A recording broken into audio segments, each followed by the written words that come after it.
As an animator, if I had to start a fight animation from scratch, this is exactly what I would do to start creating dynamic camera shots.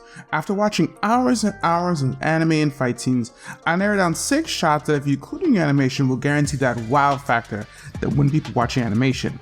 Now for this first shot, I tried to find an official name for it, but it's a mix of a parallax plus an arc shot, so I'll just call it the arc parallax shot for now. But it's this half circle shot of following the actors while keeping them in the center. This works best especially if the actors are moving in the direction opposite of the camera movement. If you really want to make it dynamic, shoot it also from a low angle. This shot lets the viewer see the whole animation while giving action stability at the same time.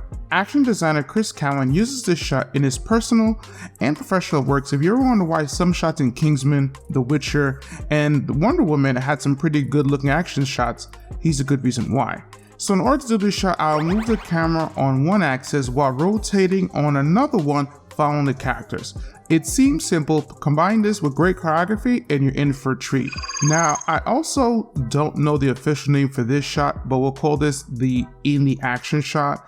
Now, the in the action is really just a shot where the camera's main job is to follow the action of the characters or the main action. The idea is to keep the action either center frame or really visible during the actions. It should also feel a bit that the cameraman is right there in the action trying to capture exactly what's happening. This might also what could be called a directed camera movement, but the rules might be a little different. Shots like these are in the Winter Soldier vs. Captain America battle in Captain America Winter Soldier, the church fight in Kingsman, and the park scene in Hattori no Shida, and the Juju vs. Chioso bathroom fight in Jujutsu Kaisen, which is a reference to the Raid 2 kitchen fight. Now, while those fights obviously have elements of other types of shots as well, the in the action is that medium shot while the camera looks like it's having a hard time keeping up with the action. Also, a great note for this is when you're tracking action, you want to delay the movement of the camera following the action instead of it happening at the same time. It happening at the same time looks like the camera is doing a dance with the characters, while it being slightly delayed gives it more of a frantic feeling.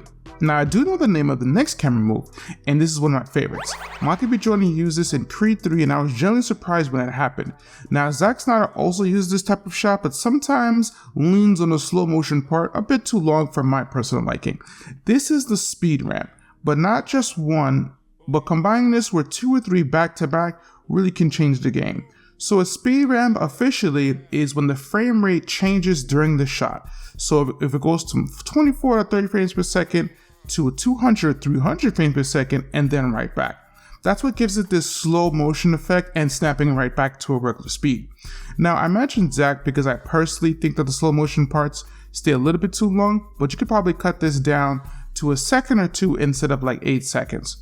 Use this shot when doing a finishing combo or in the middle of a combo. You really can't go wrong, but it works best right after following a fast action because of the contrast.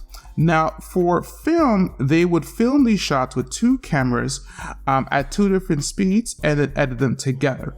With animation, you can do it that way, which would ideally be the best way to do it. All you have to do is change the frame per second in the camera or output settings and then re-render the shot you want and retime it to your liking when you're editing. Now, you can also fake it by just slowing down your animation and camera movement at the same time, which gives it a similar effect. The negatives of doing it this way is that if you want to adjust it, it may not look entirely right and when you're editing, because you're kind of locked to this, or you would have to go back and reanimate that portion. And more importantly, if you have any other effects, particles, virtually anything else moving in the background, all those will move at original speed while your characters are moving slow, which could break the illusion, as well as I believe the motion blur, if you have anything on there, won't also be 100% correct. Now, next up is the orbit shot. Similar to the parallax, it's when the camera rotates around your subject, but instead of them moving from one place to another, they're staying in the same place while the camera is doing a 180 around them. This is seen all the time in anime, since a lot of these times the anime is creating the action independent of the background or not interacting with anything and the background is just moving. This can be done straight on as a medium shot. Sometimes we see it from overhead, And in Naruto's Kakashi vs. Obito, we see it from the overhead and then it cranes down to a medium shot. To do the shot, pan the camera to an empty or null at the center of where you want the focus to be and rotate the empty in a circle around your characters. Now, we all love the Daredevil hallway scene, and I feel that that scene and the series had a resurgence in the one-shot action scene. Then now I feel that the Extraction series has really expanded this type of shot. And that even though it'd be relatively easy for an animator to do so, I haven't seen many long-take animation shots, and I imagine it's because it's more impressive for live action to do it than it really is for animation. But it's still an option for you to add some flavor into your animation scenes. But I would take it one step further and consider the old boy shot. If anything, this is the grandfather of the one-take scene, but what's more interesting is the side-scroller aspect to it that gives it some uniqueness. So while the camera isn't doing anything fancy like an orbit or a parallax, the limitation of removing an axis for the camera can really inspire some dynamics. The newest TMNT movie had a part in the movie that really paid homage to it, and Sifu, the video game, has a part in that has more of a direct homage. This is a very easy shot to recreate in animation. Set your camera up on the side of the action and follow your characters through those actions. The tough part for this is really creating choreography. The choreography for something like this shot will make or break it.